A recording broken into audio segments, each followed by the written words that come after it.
ఇవాళ ఈ రాష్ట్రంలోని నిరుద్యోగ యువతి యువకుల పక్షాన ఇవాళ ఈ రాష్ట్ర ప్రభుత్వం ముందు 5 డిమాండ్లు సూటిగా పెడతా ఉన్నాం. ఈ 5 డిమాండ్లు కూడా మీరు రాతపూర్వకంగా ఇచ్చిన హామీలు, మీరు నిరుద్యోగ యువతి యువకులకు మీ ఉపన్యాసాలలో ఇచ్చిన హామీలు, ఇవన్నీ కూడా మీరు ప్రజలకు ఇచ్చిన హామీలు అడుగుతున్నాం. మేము కొత్త డిమాండ్లు ఏం పెట్టడం లేదు. సో డిమాండ్ నెంబర్ 1, గ్రూప్ 1లో 1:100 చొప్పున మెయిన్స్ పరీక్షలకు పిల్లల్ని అనుమతించాలి. డిమాండ్ నెంబర్ 2, గ్రూప్ 2లో 2000 ఉద్యోగాలు పెంచి గ్రూప్ 3లో 3000 ఉద్యోగాలు పెంచి గ్రూప్ 2 గ్రూప్ 3 పరీక్షలు నిర్వహించాలి అని చెప్పి డిమాండ్ చేస్తూ ఉన్నాం. Demand number 3, exam to exam మధ్య 2 నెలల గ్యాప్ ఉండాలని చెప్పి ఆ రోజు మీరు ఇచ్చిన మాటను అమలు చేయాలని, ఇప్పటికే ఇచ్చిన తేదీలు వాటిని మార్చి ఎగ్జామ్ టు ఎగ్జామ్ 2 నెలలు వ్యవధి ఉండే విధంగా ఇచ్చిన మాట నిలుపుకోవాలని చెప్పి డిమాండ్ చేస్తూ ఉన్నాం. డిమాండ్ నెంబర్ 5, 2 లక్షల ఉద్యోగాలతో జాబ్ క్యాలెండర్ ఇస్తామని చెప్పి 6 నెలలైనా ఇప్పటిదాకా జాబ్ క్యాలెండర్ విడుదల చేయలేదు. ఏడాదిలోగా 2 లక్షల ఉద్యోగాలు నింపుతామన్నారు. ఆ 2 లక్షల ఉద్యోగాలు వచ్చే 6 నెలల్లో ఎలా నింపబోతున్నారు? ఆ జాబ్ క్యాలెండర్ను విడుదల చేసి ఆనాడు ఇచ్చిన మాట ప్రకారంగా వచ్చే 6 నెలల్లో 2 లక్షల ఉద్యోగాల నియామకాల ప్రక్రియ పూర్తి చేయాలని డిమాండ్ చేస్తున్నాం. డిమాండ్ నెంబర్ 5, ఆ రోజు 25,000 ఉపాధ్యాయ ఖాళీలు ఖాళీగా ఉన్నాయని చెప్పారు. ఆ ఇచ్చిన మాట ప్రకారంగా 25,000 ఉపాధ్యాయ ఉద్యోగాల భర్తీకి మెగా డిఎస్సి నిర్వహించాలని, ఇప్పటికే మీరు ఇచ్చిన 11,000 ఉద్యోగాలను 25,000కు పెంచి మరి డిఎస్సి నిర్వహించాలని చెప్పి మేము డిమాండ్ చేస్తూ ఉన్నాం. ఈ 5 డిమాండ్లు రాష్ట్రంలోని నిరుద్యోగ యువతి యువకుల పక్షాన మేము చేస్తూ ఉన్నాం. ఆ పిల్లలు చాలా బాధపడ్డారు. Public service commission chairman Mahender Reddy గారి దగ్గరికి వెళ్తే ఇది మా చేతుల్లో లేదు, ప్రభుత్వాన్ని అడగమని చెప్తున్నారట. ఇవాళ 2 months గ్యాప్ విషయంలో కానీ, పోస్టులు పెంచే విషయంలో కానీ పిల్లలు వెళ్ళి చైర్మన్ గారిని అడిగితే ఇది మా చేతుల్లో లేదు, ప్రభుత్వాన్ని అడగమంటున్నారట. ప్రభుత్వ పెద్దల దగ్గరికి వెళ్ళి కాళ్ళ వేళ్ళ పట్టినా వాళ్ళు స్పందించడం లేదని బాధపడుతున్నారు. ప్రొఫెసర్ కోదండరామ్ గారి ఇంటికి కూడా వెళ్ళాం. సార్ మీరు ఆ రోజు మీరు మాట ఇచ్చారు, గ్రూప్ 2 గ్రూప్ 3 ఉద్యోగాలు 2,000 3,000కు పెంచుతామని మీరే కదా ఆ రోజు మా దగ్గరికి వచ్చి చెప్పారు. మీరే కదా ఆ రోజు రేవంత్ రెడ్డి గారి ఇంటికో బట్టి విక్రమార్క గారి ఇంటికి మమ్మల్ని పంపారు. మళ్ళీ ఇవాళ మీరే బాధ్యత తీసుకొని మాకు ఆ ఉద్యోగాలు ఇప్పించాలని కోదండరామ్ గారి దగ్గరికి వెళ్తే మాకు స్పందన దొరకడం లేదని ఆ పిల్లలు వాపోతూ ఉన్నారు. అందువల్ల నేను కోదండరామ్ సార్ని కూడా కోరుతా ఉన్నా, ఆ రోజు మీరు నిరుద్యోగ యువతి యువకులకు ఎన్నో ఆశలు కల్పించారు. మరి మీ మీద నమ్మకం కొద్దీ వాళ్ళు కాంగ్రెస్ పార్టీకి మీరు ఓట్లు వేయించారు, ప్రచారం చేయించారు. మరి ఈరోజు ఆ బాధ్యత తీసుకోండి. ఆ రోజు నిరుద్యోగ యువతి యువకులకు మీరు ఇచ్చిన బాధ్యత ఈరోజు తీసుకోవాలని కోదండరామ్ గారిని కోరుతా ఉన్నా.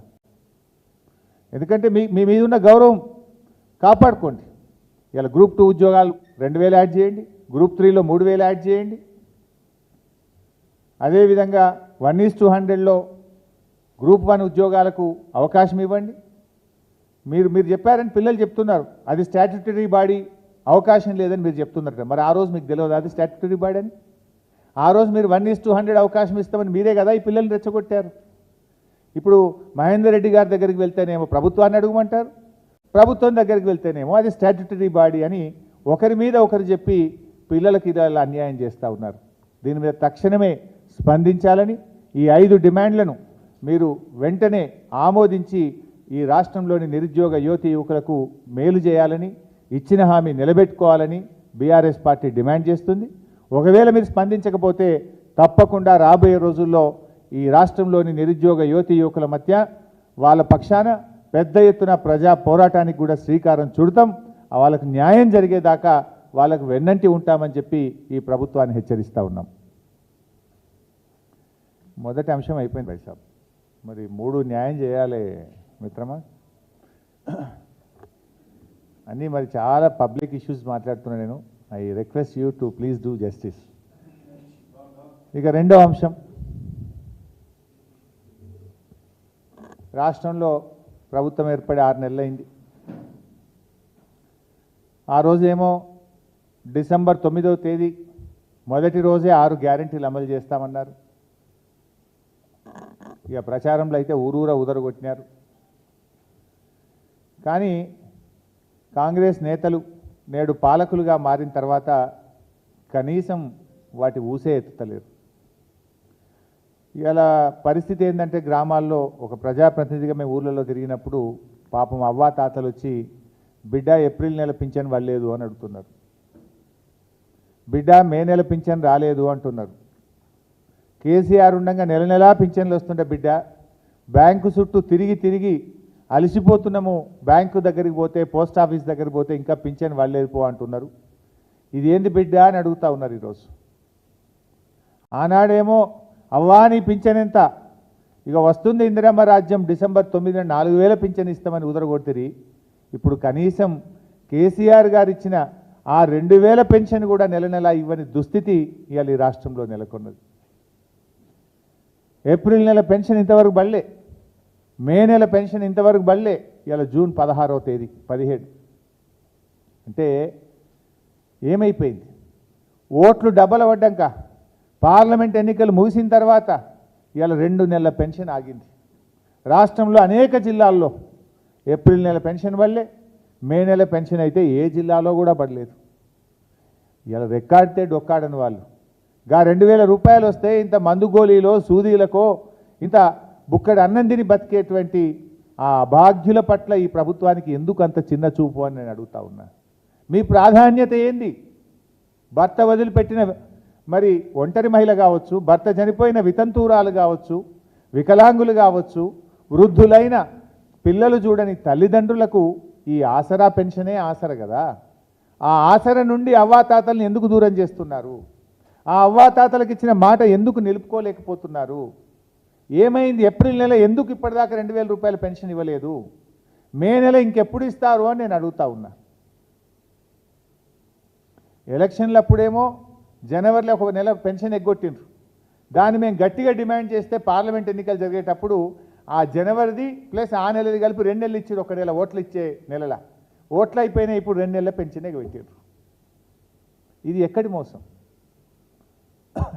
ఇలా రాష్ట్ర ప్రభుత్వాన్ని మేము డిమాండ్ చేస్తున్నాం, తక్షణమే ఆ అవ్వాతాతలకు 2 నెలల పెన్షన్ ఏప్రిల్ మే విడుదల చేయాలని చెప్పి మేము ప్రభుత్వాన్ని డిమాండ్ చేస్తూ ఉన్నాం. ఆ రోజు ఏమన్నారు? ఎన్నికల ముందు కేసీఆర్ ఒకరికే పింఛన్ ఇస్తుండు, మేము వస్తే ఇంటికి 2 పెన్షన్లు ఇస్తాం, అవ్వకి ఇస్తాం, తాతకి ఇస్తాం. కేసీఆర్ తాతకే ఇస్తుండు, మేము అవ్వకు కూడా ఇస్తాం, ఇంటికి 2 పెన్షన్లు ఇస్తాం, మనిషికి 4000 ఇస్తాం. మరి ఏమైంది? అవ్వ పెన్షన్ ఎటువాయా, తాత పెన్షన్ ఎటువాయా, 4000 ఎటువాయా? ఏవి మీ 2 పెన్షన్లు? 6 గ్యారంటీల దరఖాస్తుల్లో మీరు అప్పుడు దరఖాస్తులు తీసుకున్నారు కొత్త పెన్షన్లకు. ఏమైనా ఈ దరఖాస్తులు ఏ మూలన పడేసిండ్రు? వాటిని ఏదో ఆన్లైన్ చేస్తున్నామన్నారు, ఇది చేస్తున్నామన్నారు, ఇక వచ్చే చూసే ఇత్తిమి అంటిది. ఏమైంది? 6 నెలలైనా 2 పెన్షన్లు ఎక్కడ పోయినాయి? 6 నెలలైనా 4000 రూపాయల పెన్షన్ ఏమైంది అని అడుగుతా ఉన్నాం మేము. కాంగ్రెస్ ప్రభుత్వం పేదల ప్రభుత్వం అని చెప్తున్నారు, ప్రజాపాలన అని చెప్తున్నారు. మరి ఆచరణలో ఏమైంది నీ ప్రజాపాలన? ఏమైంది? నీ పేదల ప్రభుత్వంలో ఈ పేదలైన అవ్వాతాతలు లేరా? నీ పేదల ప్రభుత్వంలో ఒంటరి మహిళలకు వితంతువులకు చోటు లేదా? వీళ్ళు పేదలు కాదా? ఈ పేదల పట్ల ఎందుకింత నిర్లక్ష్యం అని నేను అడుగుతా ఉన్నా. ఈరోజు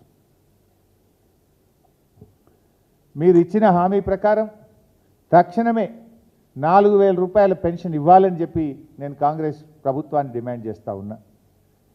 ఇవాళ ఎందుకంటే పక్కనున్న రాష్ట్రం ఆంధ్రప్రదేశ్లో కొత్తగా పదవీ బాధ్యతలు చేపట్టినటువంటి ముఖ్యమంత్రి గారు అక్కడ ఇచ్చిన మాట ప్రకారంగా పెన్షన్ 4000 రూపాయలకు పెంచారు. 4000 రూపాయలకు మొదటి సంతకం చేశారు. మొదటి సంతకం చేస్తేనన్నారు, మాట ప్రకారంగా చేశారు. మరి మీ మొదటి సంతకం ఏమైంది? డిసెంబర్ 9 నాడే సంతకం పెడతాం, 4000 పెన్షన్ ఇస్తామన్నారు కదా. కనీసం ఆంధ్రప్రదేశ్ను చూసైనా నేర్చుకోండి, కళ్ళు తెరవండి అని చెప్పి నేను డిమాండ్ చేస్తూ ఉన్నా. ఆంధ్రప్రదేశ్లో సాధ్యం అవుతుంది ఎట్లా, తెలంగాణలో కాదెట్లా అని చెప్పి నేను అడుగుతా ఉన్నా.